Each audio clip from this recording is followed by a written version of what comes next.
Hai Naranisa Lovers, apa kabar? Sehat semuanya ya? Ketemu lagi di channel Naranisa Cake. Untuk kali ini tutorialnya, kita akan membuat tart tingkat sesuai request kalian yang udah dipesan jauh-jauh hari. Baru bisa dibikinnya videonya sekarang ya. Untuk kali ini modelnya unicorn, pakai topper kertas print saja, tapi nggak kalah cantik nanti hasil akhirnya ya. Nanti ada penjelasan secara detail juga proses pembuatan buttercream steam, jika cara meletakkan kue di tatakan tartnya. Oke, kalau lihat videonya jangan skip, jangan loncat-loncat, biar antara satu bagian dengan bagian yang lain kalian tidak ketinggalan nih. Yang baru menemukan channel ini, jangan lupa di subscribe dulu, dinyalakan lonceng notifikasinya juga, biar kalian tidak ketinggalan tutorial terbaru dari Naranisa Cake. Untuk langkah yang pertama kita persiapan tatakan tartnya dulu. Ini sepintas kelihatannya sepele, simple, tapi tetap harus diperhatikan. Apalagi kalau kita bikin kue yang tingkat, otomatis kan base cake-nya lumayan berat nih. Jadi butuh tatakan tart yang kuat juga di bagian bawahnya. Sayang sekali kalau udah didekor cantik-cantik, waktu diangkat patah, rusak semuanya gitu ya. Oke, ini saya pakai ukuran 29 cm, soalnya di tutorial kali ini base cake-nya paling bawah ukuran 20 cm, lalu yang atas 14 cm. Jadi untuk tatakan tartnya saya pakai ukuran 29 cm seperti ini. Kalian juga bisa pakai yang ukuran 30 cm. Oke, ini saya double untuk mengantisipasi nanti kalau udah jadi waktu diangkat aman. Nah, saya kadang juga biasa pakai triplek dibalut sama kertas emas atau juga styrofoam bawah, lalu yang atasnya baru tatakan tart, terus di sampingnya saya kasih pita biar cantik, menyesuaikan budget yang beli juga, seperti itu ya. Udah selesai tentang tatakan tartnya, sekarang kita pemolesan base cake dulu. Bagian bawah ini ukurannya 20 cm, dibikin halus dulu ya pemolesan awalnya.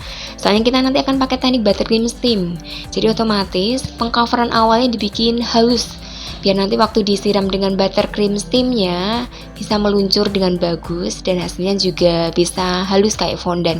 Nah, seperti itu ya. Untuk polesan terakhir kalian bisa memanaskan spatulanya yang dibakar dengan api kompor.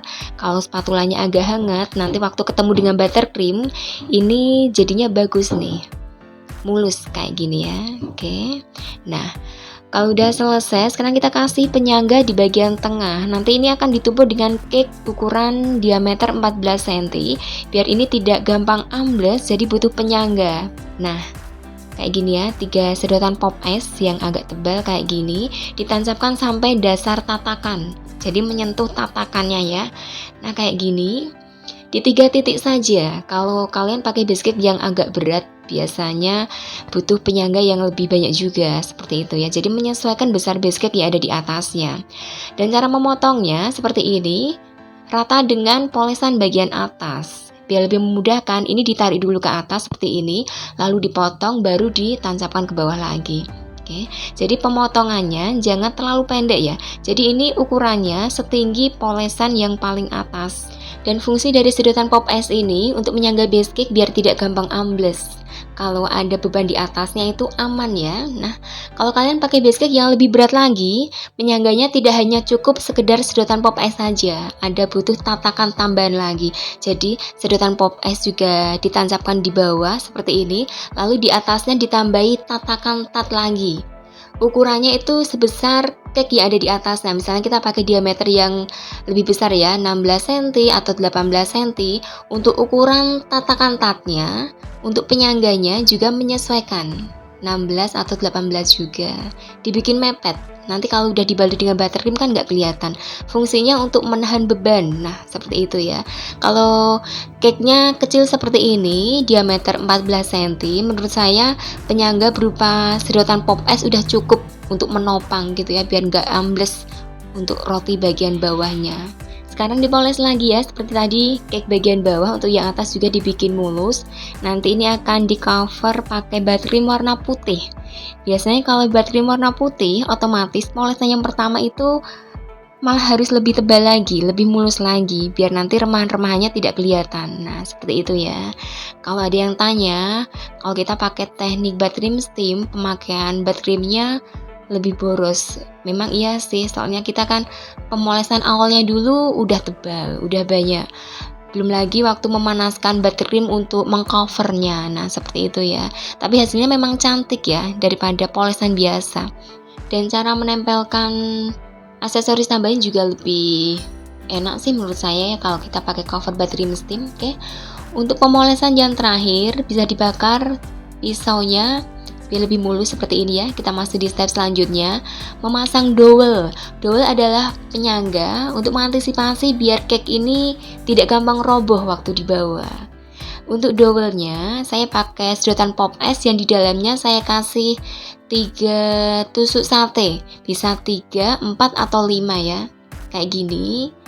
Nah, kalau dikasih dowel di bagian tengah ini aman, insya Allah aman.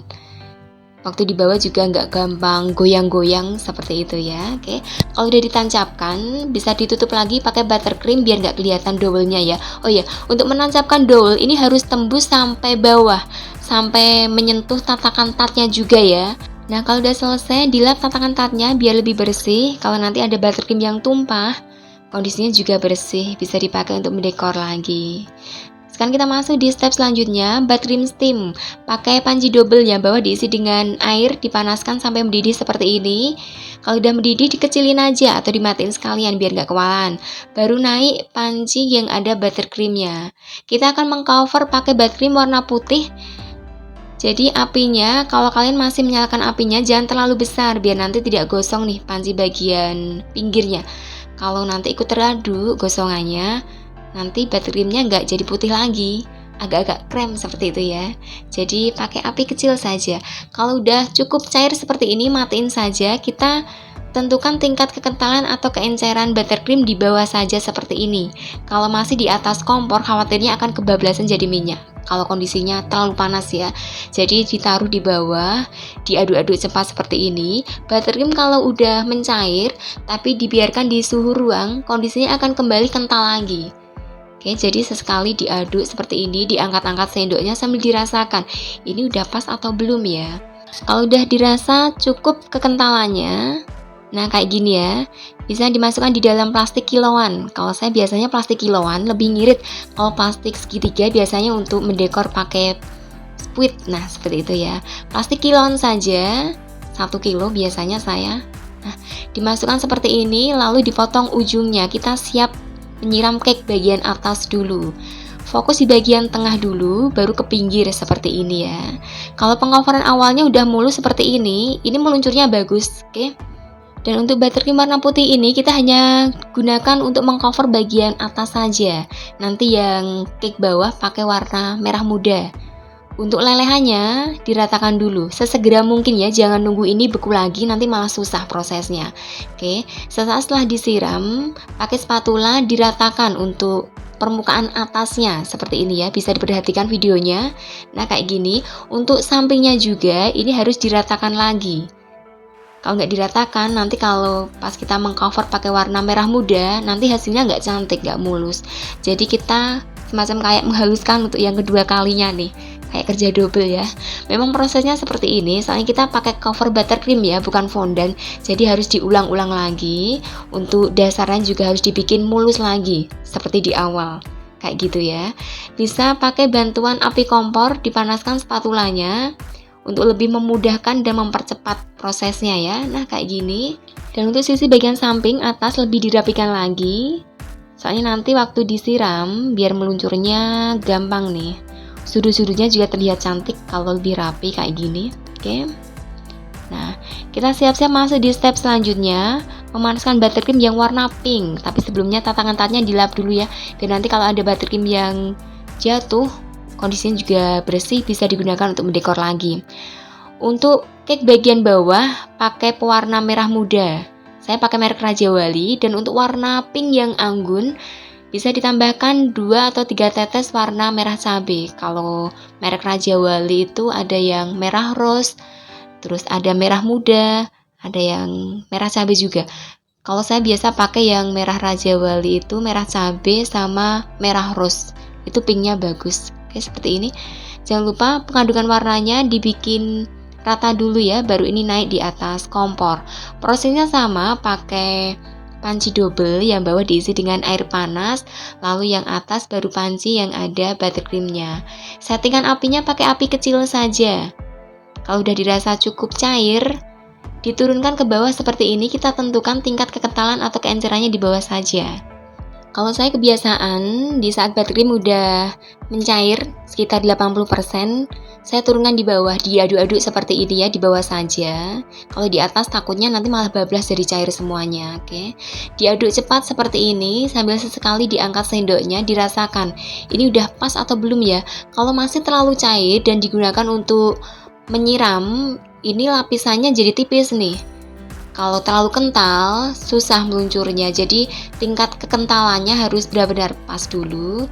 Kalau udah pas, baru dimasukkan di dalam plastik kiloan seperti ini ya. Kita siap menyiram untuk cake yang bagian bawah. Oke. Untuk proses penyiraman, kita nanti mulai dari bawah putih. Nah, diperhatikan videonya. Untuk cake yang paling atas, ini untuk yang paling bawah, ini kita siram pakai warna merah muda. Seperti ini ya. Pelan-pelan aja dulu, cari jalan dulu seperti ini biar nanti lapisannya antara putih sama merah muda ini perpotongannya bagus gitu ya, tidak melebar kemana-mana. Kalau udah tercover bagian atas, baru ke sisi pinggir. Agak menjauh dikit seperti ini ya. Sambil diputar-putar meja putarnya. Oke. Udah, jangan lakukan gebrakan apapun ya. Biarkan ini meluncur secara alami dengan sendirinya. Nanti kalau digebrak tatakan tatnya akan muncul semacam kayak gelombang-gelombang gitu. Jadi covernya tidak cantik seperti ini, tidak mulus kalau terlalu banyak gebrakan. Nah, untuk sisa buttercreamnya tadi dirapikannya pakai spatula plastik, dan untuk sisanya yang ada di tepi pinggirnya pakai bantuan spatula yang bentuknya pisau kayak gini. Posisinya miring ya. Diambil, sekarang kita merapikan bagian bawahnya saja. Dipanaskan ujungnya dengan api kompor, cukup hangat saja ya. Oke, untuk tingkat kecondongannya diperhatikan, hanya menyentuh bagian bawah saja. Oke, kayak gini, lebih miring gitu ya. Jadi tidak sampai menggores cake bagian atas. Kalau sekali poles sudah selesai, udah bagus, gak usah diulang 2 atau 3 kali, cukup sekali saja. Seperti itu ya prosesnya. Udah selesai pengoverannya, dilap lagi tatakan tatnya biar lebih bersih. Kita masuk di step selanjutnya. Kita bermain fondant dulu. Kita bikin lapisan bawah untuk membalut biar lebih cantik ya, untuk cake bagian bawahnya. Warna fondant ini perpaduan warna merah rose sama merah cabai raja wali. Dibikin agak ngejreng seperti ini. Soalnya tadi kan covernya agak soft ya. Jadi untuk lapisan bagian bawah ini dibikin lebih ngejreng biar warnanya kontras, lebih cantik kalau dilihat. Untuk besarnya, mengasuh di besarnya penggaris saja biar tidak terlalu banyak mengukurnya. Kenapa saya lebih suka pakai fondant, tidak pakai buttercream? Soalnya nanti kan hasilnya lebih cantik pakai fondant. Seperti itu ya. Untuk perpotongan dua warna antara putih sama pink, kalau dibalut sama fondant, ini menutupnya lebih sempurna kalau saya nih. Ya tergantung kalian ya, sukanya pakai fondant atau pakai buttercream. Nanti bisa dikasih ombre kalau pengen pakai buttercream saja, kalau nggak ada fondant. Kalau saya pakai fondant saja ya, yang saya bentuk pita seperti ini. Biar lebih cantik, pinggirnya dikasih semacam kayak efek-efek jahitan. Pakai roll ya, kayak gini. Nanti kalau sekali lingkar tidak cukup, bisa disambung. Jangan khawatir, antara sambungan ini akan kita tutup pakai topper kertas. Jadi nggak akan kelihatan kok. Kayak gitu ya, hasilnya seperti ini. Kalau kalian tidak punya fondant, bisa diganti pakai buttercream, bikin ombre ya, semacam bunga-bunga, leku-leku, atau hiasan buttercream yang lain. Menyesuaikan stok yang kalian punya saja di rumah ya. Dan ini adalah topper yang kita gunakan. Saya mendapatkan gambar-gambar seperti ini melalui aplikasi Pinterest. Oke, dengan mengetik kata kunci di kolom pencarian unicorn topper printable, kemudian dicetak dengan menggunakan kertas foto, dipotong sesuai pola. Untuk topper yang butuh penyangga, saya pakai tusuk gigi kalau memang penyangganya pendek, atau pakai tusuk sate. Pakai sedotan juga bisa kalau penyangganya tinggi gitu ya. Direkatkan dengan menggunakan lem tembak atau lem bakar seperti ini. Untuk topper yang menempel langsung dengan buttercream, bisa dialasi sama fondant di bagian belakangnya untuk menghindari rembesan ya, rembesan buttercream. Caranya gilas fondant lumayan tipis, lalu dikasih sedikit olesan air minum, air putih tipis saja, sedikit saja airnya. Lalu ditempelkan dan dipotong seperti ini nih. Di laminating bisa, cuma kelemahannya laminating itu tidak bisa menempel bagus gitu ya. Jadi saya sarankan dilapisi sama fondant saja. Untuk hiasan yang lain bisa pakai spikel seperti ini. Ditempelkan semuanya ya, topper yang menancap, topper yang menempel dengan buttercreamnya, untuk spikel-spikelnya juga. Dan ini adalah contoh penempatan topper. Kalian bisa bebas berkreasi sesuai ide kalian, ingin ditempelkan seperti apa nih hiasannya. Nggak harus seperti ini ya, ini sekedar referensi saja. Kalau mungkin ingin bikin persis seperti ini nggak apa-apa, kalau ingin dirubah juga boleh seperti itu ya. Gimana, susah atau gampang diikuti? Mudah-mudahan penjelasannya mudah dipahami, step-stepnya dari awal sampai akhir juga gampang dimengerti. Udah dituruti ya requestnya, bikin tutorial cake tingkat, mudah-mudahan suka sama hasil akhirnya. Yang suka dengan video ini jangan lupa di subscribe dulu, dinyalakan lonceng notifikasinya juga, biar kalian tidak ketinggalan tutorial terbaru dari Naranisa Cake. Makasih ya tekan di channel ini, ditunggu lagi untuk video berikutnya. Sampai jumpa lagi.